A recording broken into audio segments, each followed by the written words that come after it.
I'm Katrina Radke, reporting for Swim Swam.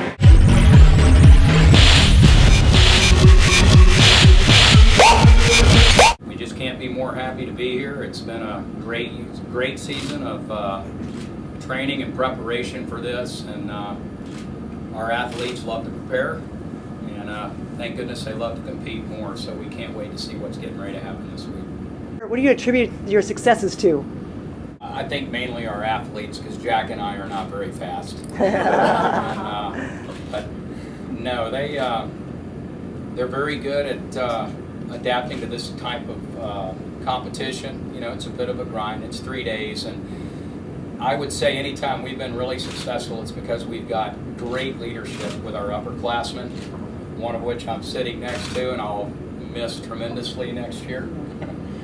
But they do a great job of learning from the ones that came before them, and then becoming the role models they need to be and the leaders they need to be to help anybody get over a bump or a rough spot during the 3 days, and we're all going to have them. Shannon, I know you're the captain this year, correct? Yeah, and you've been Olympic gold medalist in the Olympics. How's it compare to coming back to swim for Georgia versus the United States of America?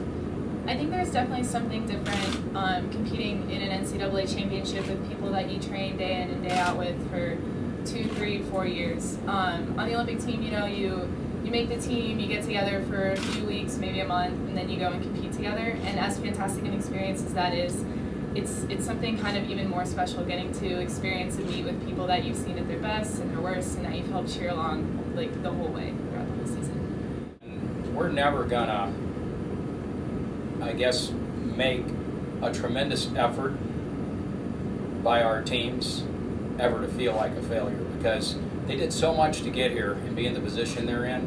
That there's, you know, if things work out well, and on the last day we have a chance to be national champions, obviously we're gonna be doing everything we can to try to win it.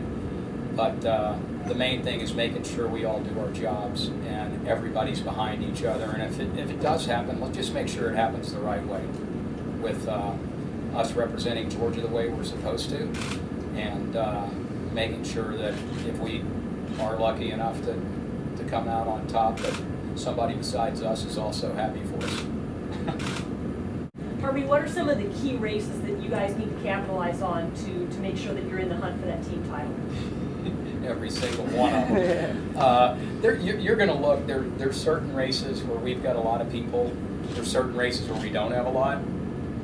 Well, the races where we have a lot of people, obviously, we've got to get a lot of points. The races where we don't, we better get something. So there's really not an event that's not important. And we're excited about the group that we have here, and we feel like there's not a person here that can't produce some points for our total team effort this week. A lot of people are looking at it as a two-team race between you and Cal. Who are some of the other teams that are also going to be in the hunt for this thing? Those people better look harder. We are not looking at one team. We are looking at ourselves. But shoot, you guys have seen the rankings. I'd say anybody in the top 10, if they have a great day, and you know, some people that are supposed to be amazing don't have a great day, the door can be wide open at a meet like this, because if you look, the times in all the events are so close, from 1 all the way out to 40. And I can remember being with our men, and we'd never been in the top 10 ever. And our goal was to be in the top 10. And at the end of 3 days, everything went right for our guys, and a lot of other teams had some stuff not go right. We ended up 3rd. And that could happen to a lot of teams here. I think it happened to a team or 2 last year. So everything's white, clean, and it's like walking to the NCAA basketball tournament. Anything can happen, y'all. How exciting is it for you, as someone that's been around this sport for a long time, to see that kind of parity in women's college swimming right now? Oh, it's great to get up every day and not know how this thing's going to come out. It's a lot of fun, and otherwise, you know, it probably wouldn't be worth doing. And that's probably the greatest thing about competition, is not knowing how it's going to come out, and the anticipation before something like this. Anytime we've had athletes that have retired and come back, a lot of them say this is the part they miss the most, and I hope our athletes are soaking up every minute of it, because it's special. Shannon, could you comment on that? I mean, you've had a lot of experiences with the national team, swimming at national and international meets. How do you feel about NCAAs? What does this mean to you? I love NCAAs. I mean, it's so fun to come into a meet with all your friends, right? Like the people that you're with every single day, your roommates, the people you're training with every day, the people you've basically been with for maybe 4 years for me with the seniors, and then 3 to people that you've seen develop, people that you've helped cheer along the way. It's kind of, and you get to see them at their best. Like this is the meet where people come in and just really get to shine. And it's so exciting to be able to do that with a team of people that you know really well and that you really, really want to see succeed. And obviously you want to see people succeed on any national team, and you get to know everybody as you're moving along through meets, but there's just something so special about people that you train with every single day, and being with your home coaches, and like, I don't know, it's a great experience. And when it goes really well, you know, it's really exciting, and when it doesn't go well, you know, it's just as fun, because there's always going to be those swims that are great and that really help make a meet fantastic. Like one year we got second, but we ended the meet kind of with a bang, and they set an American record in the 400 freestyle at the very end of the meet. And that was my freshman year, and we kind of left feeling almost like we won, and we didn't. But it's still, the meet was fantastic, and I wouldn't have changed a thing about it. So. Harvey, going into this meet, you actually had, you're up 120 points or more on the psych sheet, and that's more than last year. How does that make you feel as a coach? Does it change how you look at the meet, that you might win more so versus not? Not really. You know, we've raced a lot of these teams already, and this is a whole different scenario. I mean, those times that we did and they did were in conference meets. It's a whole different kind of playing field when you're at this meet, and people are going to react differently. And so scoring the meet out is fun, but thank goodness we don't swim on paper. If you know, we're going to have to come in and just like anyone else and swim really, really well to come out on top. And I from what I've seen, I'm not sure we're the favorites if I look at some of the things that I've read. Well, as a team, we've been preparing for this meet all year, so we're beyond excited to finally have a chance to get this meet started tomorrow.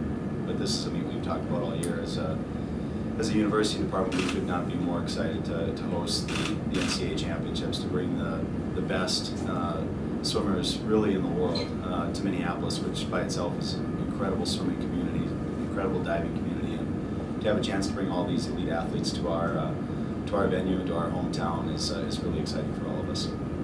NCAA championships here in your home pool. Sure. It's just incredible. You know, I've grown up swimming in this pool, and to have the opportunity to compete in one of the most, arguably the fastest meet in the world in our pool is pretty special. And I just, like Kelly said, I don't think the team could be any more excited to have this opportunity. Yeah, as of what Kira said, I grew up in this pool, so this is the first place where I began diving, and now to have this the last place where I am ending my diving season is just amazing. There's going to be a lot of good diving here, a lot of good swimming, and just to have everyone in this environment is going to be fun. What does it say about swimming in Minnesota? Because I don't think a lot of people think Minnesota, hey, swimming hotbed. Well, we've had 3 straight, Cal has in Minnesota, Georgia has in Minnesota, and obviously you guys will. But, what does it say about swimming here? From a coach's perspective, I wish they didn't have the Minnesotans. I wish they all stayed here. But it really does. The club coaching and the high school coaching in this state is really unbelievable.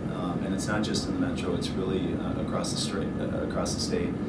So we're really fortunate to be in the state that we're in, and our roster is obviously loaded with student athletes from the state of Minnesota as well. And we're fortunate. For both of the athletes, are there advantages to swimming in your home pool in this meet?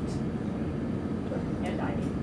Yeah, I think there's a definite advantage. I don't have to get used to the boards. I don't have to get used to the spotting environment. And I've been really calm, and I've been diving here for the past 10 years, so I really know how to compete and how to compete well in this environment. Like what Maggie was saying about being calm, I think that's a huge aspect of it. We've been talking in our meetings and stuff that we've had that we just feel so comfortable in this pool, in this environment. We have our own locker room, our own team room, Things of that nature. So, like you were saying, we really know this environment, and it's just welcoming everyone into our pool, our community, and like we've been saying, this is our house, so it's gonna be fun to swim in.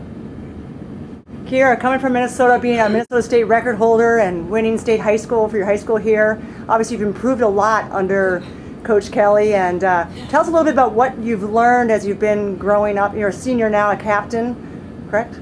Junior, sorry. Yeah, Are you, it's okay. you're captain as well, though? Yeah. Okay, so you're a captain on the team this year. What's it like to be a leader on the team as well as you've grown a lot from your coach? It's a huge honor to be looked at as a leader on the team and to be captain. We just have a great team this year, a real cohesive unit, I would say. So that's an honor.